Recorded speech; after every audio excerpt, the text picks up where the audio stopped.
کہ تانتی کی پیشانی پر پسینے کے قطرے چمکنے لگے ہیں۔ میں نے جلدی سے اس کا پسینہ پوچھ دیا۔ چند لمحوں بعد قطرے دوبارہ ابھر آئے۔ میں نے کمبل کے نیچے ہاتھ ڈال کر تانتی کے شانے چھوئے تو پتہ چلا کہ وہ پسینے میں شرابور ہے اور اس کا بخار ٹوٹ گیا ہے۔ میں اٹھ کھڑا ہوا اور مارنو سے بولا، تمہاری بیٹی کا بخار ٹوٹ گیا مارنو، اسے ہوا نہ لگنے دینا، چھکڑا گرم رکھنا اور اسے کچھ گرم بروس بھی پلا دینا، مگر زیادہ نہیں، اب میں جا رہا ہوں۔ مارنو میرے پیچھے آتے ہوئے بولا، میں تمہارا بے حد شکر گزار ہوں سرفروش، تم نے مجھ پر زندگی کا سب سے بڑا احسان کیا ہے اور آج سے میں تمہارا غلام بن گیا ہوں۔ تم مجھے جو کہو گے میں وہی کروں گا، لیکن تم سے صرف ایک استدعا ہے کہ اپنے وعدے پر قائم رہنا اور تانتی کے بارے میں بابر کو بھی نہ بتانا۔ وہ اچھا آدمی ہے مگر تشدد اسے بھی زبان کھولنے پر مجبور کر سکتا ہے۔ تم فکر مت کرو مارنو، میں اپنے وعدے پر قائم رہوں گا۔ مجھے تانتی کی حالت سے آگاہ کرتے رہنا، لیکن مجھ سے کھلے عام مت ملنا، کیونکہ ہم کبھی لوگوں کے سامنے ایک دوسرے سے نہیں ملے اور نہ ہی پہلے کبھی دوست رہے ہیں۔ اب اگر تم نے مجھ سے برسر عام بات کی تو لوگ شک و شبے میں مبتلا ہو جائیں گے۔ ایک لمحے کے لیے بونے کی آنکھوں میں وہی عیارانہ چمک ابھری اور وہ بولا، میں جانتا ہوں سرفروش اور محتاط رہوں گا۔ دوسری باتوں کے متعلق اپنے ذہن پر کوئی دباؤ نہ ڈالو اور وقت کا انتظار کرتے رہو۔ میں باہر آیا اور مارنو نے جلدی سے چھکڑے کا دروازہ بند کر دیا۔ چھکڑا اندر سے جتنا گرم تھا باہر اتنی ہی شدید سردی تھی۔ یکبستہ ہواؤں کے جھکڑ چل رہے تھے اور مجھے 5 میل ایک ایسے راستے پر سفر کرنا تھا جو برف سے ڈھکا ہوا تھا اور جس کے ایک جانب ہزاروں فٹ گہری کھائی اپنا خوفناک جبڑا کھولے کھڑی تھی۔ میں قدم قدم پر ڈاکٹر فریدوں کو کوستا رہا اور آگے بڑھتا رہا۔ میرا جی چاہا کہ وہ مجھے اسی وقت واپس بلا لے، مگر یہ سب کچھ میری خواہشات کے مطابق تو نہیں ہو رہا تھا، اسی لیے مجھے صبر کے گھونٹ پینا پڑ رہے تھے۔ اگلے چند روز مجھے تانتی کے بارے میں سوچنے کی مہلت بھی نہ مل سکی۔ ہمیں نئے طوفان نے گھیر لیا تھا اور سردی بہت بڑھ گئی تھی، مگر سفر پھر بھی جاری تھا۔ کچھ لوگ شدید سردی اور کچھ نمونے کے باعث مر رہے تھے، جسے آسوری کھانسی کا بخار کہتے تھے۔ اس پورے ہفتے کے دوران سعدیہ نے صرف ایک بار مجھے اپنے پاس طلب کیا تھا۔ ایسا لگتا تھا جیسے وہ سوچوں اور خوابوں میں پھنسی ہوئی ہے، لیکن اس نے قائد اعظم کے خلاف اپنے منصوبے کے متعلق ایک لفظ بھی ظاہر نہ کیا۔ جو ہم آگے بڑھ رہے تھے، خوراک اور ایندھن کے ذخیرے ختم ہوتے جا رہے تھے۔ بالآخر ہم برف سے ڈھکے ہوئے پہاڑ کی چوٹی پر پہنچ گئے۔ میں نے ایسا منظر اپنی زندگی میں پہلے کبھی نہیں دیکھا تھا۔ چاروں جانب اور اوپر نیچے برف کے سوا کچھ نہ تھا۔ دھند اور بادلوں سے جھانکنے والا آسمان بھی برفی کی چادر نظر آتا تھا۔ پھر راستہ ڈھلان کی طرف مڑ گیا اور چھکڑے تیز رفتاری سے آگے بڑھنے لگے۔ اب سفر پہلے کی نسبت آسان ہو گیا تھا۔ مارنو مجھے عام طور پر قائد اعظم کے ذاتی عملے میں دکھائی دیتا تھا۔ اس نے صرف ایک بار میرے قریب سے گزرتے ہوئے غیر محسوس انداز سے اسبات میں سر ہلایا تھا۔ اس کا یہ ہلکا سا اشارہ مجھے یہ بتانے کے لیے کافی تھا کہ تانتی بچ گئی ہے۔ 3 دن بعد ہم تنگ درے سے نکل کر ایک کھلے مگر ریتیلے میدان میں آ گئے اور شاہ تمبور نے پڑاؤ ڈالنے کا حکم دیا۔ وہ یہاں رک کر لشکر کو پھر سے ترتیب دینا اور گھوڑوں کے گلوں کا انتظار کرنا چاہتا تھا، چنانچہ چھوٹے چھوٹے سیاہ خیمے چھکڑوں سے اتار کر میدان میں نصب کر دیے گئے۔ زندگی کی وہی گہما گہمی پھر لوٹ آئی جسے مسلسل اور پرخطر سفر نے وقتی طور پر معطل کر دیا تھا۔ سعدیہ کئی بار مجھ سے کہہ چکی تھی کہ وہ بہت جلد مجھ پر ایک راز منکشف کرنے والی ہے، لیکن ہر بار وہ صرف راز ظاہر کرنے کی خواہش کا اظہار کر کے خاموشی اختیار کر لیتی تھی، اس لیے میرا تجسس بڑھتا جا رہا تھا، لیکن میں اسے مجبور نہیں کر سکتا تھا۔ تقریباً 1 ہفتے تک لشکر وہاں پڑاؤ ڈالے رہا۔ اس اسنا میں لشکر کے اعداد و شمار جمع کیے گئے تو پتہ چلا سفر کے دوران 1000 سے زائد بچے، بوڑھے، عورتیں اور 400 گھوڑے لقمہ اجل بن چکے ہیں۔ اسی رات سعدیہ نے پھر وہی الفاظ دہرائے کہ وہ مجھ پر ایک راز ظاہر کرنا چاہتی ہے، تو میں نے کسی رد عمل کا مظاہرہ نہیں کیا۔ اس پر وہ مسکرا کر بولی، چلو آج میں تمہیں بتا ہی دیتی ہوں۔ بات دراصل یہ ہے کہ میں تمہارے بچے کی ماں بننے والی ہوں سرفروش، مگر تم یہ بات اس وقت تک کسی کو نہیں بتاؤ گے جب تک کہ ہمارا منصوبہ پایہ تکمیل تک نہیں پہنچ جاتا۔ اور ہاں، یہ بات صرف آدھی خوشخبری کے برابر ہے، دوسری آدھی خوشخبری پھر سناؤں گی۔ میں نے سعدیہ کی ہدایت پر عمل کرتے ہوئے بابر تک کو یہ بات نہیں بتائی، لیکن میرا جی چاہتا تھا کہ کاش سعدیہ نے جھوٹ بولا ہو۔ میں نیم آسوری بچے کا باپ بننا پسند نہیں کرتا تھا، اور پھر ڈاکٹر فریدو نے مجھے کسی بھی وقت واپس بلا لینا تھا۔ تب اس بچے کا کیا ہوگا؟ کیا اسے بھی بے ضابطہ اولاد کی چھاپ لگا کر آسوریوں کے سب سے نچلے طبقے میں شامل کر دیا جائے گا؟ میں اپنے بچے کو لیج جمع کرنے والوں میں چھوڑ کر جانے کا تصور بھی نہیں کر سکتا تھا۔ یہ باتیں میرے لیے ذہنی کشمکش ہی نہیں بلکہ دلی کوفت کا باعث ہی بن گئی تھی۔ جس روز ہم نے میدان میں پڑاؤ ڈالا تھا، اسی دن شاہ تمبور نے اپنے کچھ سوار شمال، جنوب اور مشرق کی سمت روانہ کر دیے تاکہ وہ ان کی فراہم کردہ معلومات کے تحت اپنی راہ متعین کر سکے۔ شمال اور جنوب کی طرف جانے والے سوار تو 3 دن بعد لوٹ آئے اور انہوں نے قائد اعظم کو صورتحال بتا دی، مگر مشرق کی طرف جانے والے سوار ابھی تک واپس نہیں آئے تھے۔ 6 دن بعد جب وہ واپس آئے تو قائد اعظم نے خفیہ اجلاس منعقد کیا اور دوسری صبح لشکر کو کوچ کا حکم دے دیا۔ کئی روز بعد ہم ایک ایسے وسیع و عریض میدان میں پہنچے جو بڑی بڑی چراگاہوں پر مشتمل تھا۔ یہ چراگاہیں گھوڑوں کے لیے جنت ثابت ہوئیں اور انہیں جی بھر کر چڑھنے کے لیے وہاں چھوڑ دیا گیا، جبکہ آسوریوں کی اکثریت سوکھی گھاس کاٹنے میں مصروف ہو گئی۔ روانگی سے پہلے بے انتہا گھاس چھکڑوں پر لادی جا چکی تھی۔ سفر پھر شروع ہو گیا۔ کئی روز بعد مجھے ہوا میں نمی محسوس ہوئی اور پھر یہ اندازہ کرنے میں دیر نہ لگی کہ یہ سمندری ہوا ہے۔ ایک روز شاہ تنبور کے وہ سوار جو لشکر سے آگے آگے جا کر خبریں لایا کرتے تھے اپنے ساتھ ایک قیدی بھی لائے۔ یہ قیدی اگرچہ قد و خال سے تاغانی ہی لگتا تھا، مگر اب تک جو تاغانی میں نے دیکھے تھے وہ ان سے قد و قامت میں بڑا بلکہ میرے ہی برابر تھا۔ وہ گھوڑے پر سوار تھا مگر اس کے ہاتھ پشت پر اور پاؤں رکابوں میں باندھ دیے گئے تھے، اور یہ رکابیں گھوڑے کے پیٹ کے نیچے سے ایک دوسرے کے ساتھ جکڑ دی گئی تھی تاکہ وہ گھوڑے کو ایڑ لگا کر فرار نہ ہو سکے۔ وہ اپنے لباس سے لشکری عہدیدار معلوم ہوتا تھا اور اس نے قید کے عالم میں بھی کسی فاتح کی طرح اپنا سر بلند کر کے رکھا تھا۔ اس رات سعدیہ نے مجھے بتایا کہ وہ اپنے آپ کو بحری تاغانی بتاتا ہے۔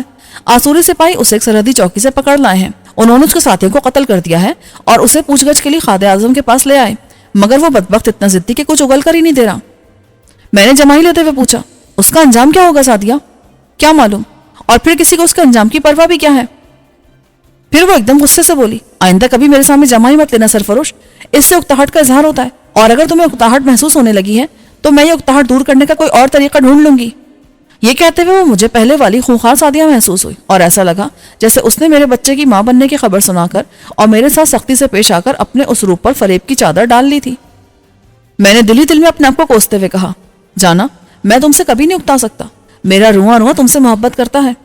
مجھ سے جمائی لینے کی غلطی لاشعوری طور پر سرزد ہوئی سعدیہ، دراصل دن بھر کی بھاگ دوڑ کے باعث میں بری طرح تھکا ہوا ہوں، مجھے نیند آ رہی ہے، لیکن سچ تو یہ کہ آج کل میں سو بھی نہیں سکتا۔ جب میں سونے کے لیے لیٹتا ہوں تو مجھے اپنے تصور میں اس بچے کی معصوم کلکاریاں سنائی دینے لگتی ہیں جو ابھی تمہارے پاس ہے۔ تم نے خوشخبری سنا کر مجھے پاگل کر دیا ہے، مگر جب میری اس بات پر بھی اس کے چہرے کے تاثرات نہ بدلے تو میں خوفزدہ ہو گیا کہ شاید اس پر میری ناکام اداکاری کا پول کھل گیا ہے، مگر دوسرے لمحے وہ مسکرانے لگی۔ اگلی صبح اس بحری تاغانی نے تشدد سے مجبور ہو کر سب کچھ اگل دیا۔ آسوریوں کا دستور تھا کہ جب وہ دشمن سے راز اگلوا لیتے تو اسے قتل کر دیتے تھے، انہوں نے اس کے ساتھ بھی یہی سلوک کیا اور لشکر آگے چل پڑا۔ جلدی ہم اس سرحدی چوکی تک پہنچ گئے جہاں سے کل اس بحری تاغانی کو گرفتار کیا گیا تھا اور اب اس چوکی پر آسوری دستے کا قبضہ تھا۔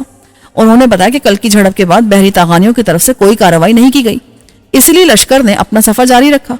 جو ہم آگے بڑھتے رہے ہوا میں نمی بڑھتی گئی، جس سے میں نے اندازہ لگایا کہ سمندر قریب آتا جا رہا ہے۔ جس علاقے سے لشکر گزر رہا تھا وہ کافی سرسبز و شاداب تھا، لیکن صحرا کے یہ جفاکش بیٹے آسوری ایسے علاقوں کو پسند نہیں کرتے تھے۔ راگزر کی چڑھائی والا موڑ موڑتے آسوریوں کی آنکھیں حیرت سے پھٹی کی پھٹی رہ گئیں۔ سامنے سمندر ٹھاٹے مار رہا تھا اور اس کی لہریں جھاگ اڑاتی ساحل سے ٹکرا رہی تھیں۔ شاہ تنبور جو اس وقت لشکر کی رہنمائی کر رہا تھا، ٹھاٹے مارتے سمندر کو دیکھ کر اس نے گھوڑے کی باگیں کھینچی اور ایک ہاتھ بلند کر کے لشکر کو رکنے کا حکم دیا۔ میلوں لمبی چھکڑوں اور گھڑ سواروں کی قطار جامد ہوتی چلی گئی۔ میں اور سعدیہ جو شاہ تنبور کے محافظ دستے کے پیچھے تھے اپنے گھوڑے بڑھا کر آگے لے گئے۔ خادم اعظم گھوڑے پر بیٹھا اپنی واحد آنکھ سے سمندر اور کھاڑی کی دوسری جانب واقع شہر کی طرف دیکھ رہا تھا، جس کے گرد وہی مضبوط شہر پناہ موجود تھی۔ چونکہ ہم لوگ فراز پر تھے اور شہر نشیب میں تھا، اس لیے اس کی عمارتیں، گلیاں، بازار اور بندرگاہیں ہمیں واضح دکھائی دے رہی تھیں۔ بندرگاہ میں چھوٹی بڑی ہر قسم کی کشتیاں موجود تھیں اور لوگ بڑے اطمینان سے اپنے اپنے کاموں میں مصروف تھے۔ ان کا یہ اطمینان بچا تھا کیونکہ سمندر کی جانب سے انہیں حملے کا کوئی خطرہ نہیں تھا۔ شہر پر حملہ صرف سامنے والے میدان سے کیا جا سکتا تھا، لیکن ادھر سے بھی ان لوگوں نے زبردست دفاعی انتظامات کر رکھے تھے۔ شہر پناہ کے سامنے ایک چوڑی کھائی تھی، اس کے میدانی کنارے پر نیزوں کی مانند نوکدار چھڑیاں گاڑ دی گئی تھیں جن کا رخ میدان ہی کی طرف تھا۔ آدمی تو نوکدار چھڑیوں سے بچ کر آگے بڑھ سکتے تھے، لیکن گھوڑے ان کے درمیان نقل و حرکت نہیں کر سکتے تھے۔ اس گھاٹی کے دوسرے کنارے 90 درجے کے زاویے پر مضبوط فصیل کھڑی تھی جس کے برجوں سے تیر برسائے جا سکتے تھے اور سیڑھی لگانے کی کوشش کرنے والوں پر کھولتا پانی یا تیل انڈیلا جا سکتا تھا۔ لیکن یہ دفاعی کارروائی تو ہر فصیل سے کی جاتی ہے، اس کے باوجود فصیلیں اور شہر سر ہوتے رہے ہیں۔ خادم اعظم کی طرح میں بھی بحری تاغانیوں کے دفاعی انتظامات کا گہری نگاہوں سے جائزہ لے رہا تھا۔ یہ انتظامات آسوریوں کی الغار روک نہیں سکتے تھے، لیکن تاغانیوں کا سب سے مضبوط دفاع وہ خندق تھی جو شہر پناہ کے ساتھ ساتھ بندرگاہ تک چلی گئی تھی۔ وہ اس وقت خوش تھی، لیکن بندرگاہ میں وہ دروازے بھی میں دیکھ چکا تھا جن کے کھلتے سمندر کا پانی ایک بلاخیز لہر بن کر آگے بڑھتا اور خندق میں موجود ہر شے کو تنکے کی طرح بہا لے جاتا۔ میں اس دانشمندانہ دفاعی انتظام پر تاغانیوں کو دلی دل میں داد دیتا ہوا سعدیہ کے ساتھ وہاں سے ہٹ گیا، کیونکہ اب شاہ تنبور اور رستم حملے کے متعلق ایک دوسرے سے تبادلہ خیالات میں مصروف ہو گئے تھے۔ کچھ فاصلے پر پہنچ کر سعدیہ نے اپنا گھوڑا روکا اور ادھر ادھر دیکھ کر یہ اطمینان کر لیا کہ کوئی ہماری گفتگو نہیں سن سکے گا۔ وہ بولی، اب ہمیں اپنے منصوبے پر عمل کرنے کے لیے تیار رہنا چاہیے۔ اگرچہ خادم اعظم پر دیوانگی کے دورے کی علامات نمودار نہیں ہوئی، لیکن میں جانتی ہوں وہ بہت جلد جنون کی لپیٹ میں آ جائے گا۔ دوسرے شہر کی تسخیر کے بعد اس کی سالگرہ سے بھی بڑی تقریب منعقد کی جائے گی، وہ بھی ہمارے لیے شاندار موقع ہوگا، بس تم تیار رہو۔ مجھے تمہاری ہر ہدایت یاد ہے سعدیہ، میں جانتا ہوں کہ مجھے اس موقع پر کیا کرنا ہے۔ میں نے اسے اطمینان دلایا، لیکن یہ بات اب تک میری سمجھ میں نہیں آ سکی تھی کہ سعدیہ نے ماردوں کو قائد اعظم کے قتل جیسے جرم پر کیسے اکسایا یا مجبور کر سکتی ہے۔ سعدیہ نے اپنا گھوڑا میرے گھوڑے کے قریب لا کر اپنا ہاتھ میرے ہاتھ پہ رکھتے ہوئے سرگوشی کی۔ اب وقت آ گیا ہے کہ میں تمہیں اس خوشخبری کا دوسرا حصہ بھی سنا دوں۔ اس انکشاف کے بعد تم قائل ہو جاؤ کہ میں کتنی چالاک اور کتنی زرک ہوں۔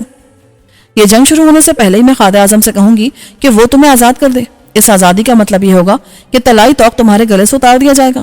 وہ مجھ سے سرمائش کی وجہ پوچھے گا تو میں اسے کسی حد تک سچی بات بتا دوں گی۔ میں اسے کہوں گی کہ مجھے تم سے محبت ہو گئی ہے اور ایک حقیقت بھی ہے۔ یہاں تک تو وہ خاموشی سے سنتا رہے گا، لیکن جو ہی میں اسے یہ بتاؤں گی کہ میں تم سے شادی کرنا چاہتی ہوں تو وہ مارے غصے کے آپے سے باہر ہو جائے گا، مگر وہ بالآخر مجھے شادی کی اجازت دے ہی دے گا، کیونکہ اس سے پہلے بھی آسوری شہزادیاں اپنے غلاموں سے شادیاں کرتی آئی ہیں اور یہ مثالیں اسے قائل کرنے کے لیے کافی ہوں گی۔ لیکن فی الوقت کسی کو بھی یہ معلوم نہیں ہونا چاہیے کہ میں ماں بننے والی ہوں۔ یہ اس لیے ضروری ہے سرفروش کہ جب قائد اعظم ہمیں شادی کی اجازت دے دے گا اور ہم آسوری رسم و رواج کے مطابق میاں بیوی بن جائیں گے تو ہمارا ہونے والا بیٹا یا بیٹی ہماری جائز اولاد کہلائے گی اور وارث تخت و تاج ہوگی۔ پھر جب قائد اعظم راستے سے ہٹ جائے گا تو تم میرے شوہر کی حیثیت سے میرے ساتھ تخت پر بیٹھا کرو گے اور ہم دونوں مل کر آسوری قوم پر حکمرانی کریں گے۔ اب تک میں نے سعدیہ کو صرف اپنی ذات تک خوشیاں سمیٹنے والی لالچی عورت سمجھا تھا، مگر آج اس کی شخصیت کا دوسرا پہلو میرے سامنے آیا تھا، یا شاید یہ اس محبت کا کرشمہ تھا جو اس کے پتھر دل سے چشمے کی طرح پھوٹ نکلی تھی۔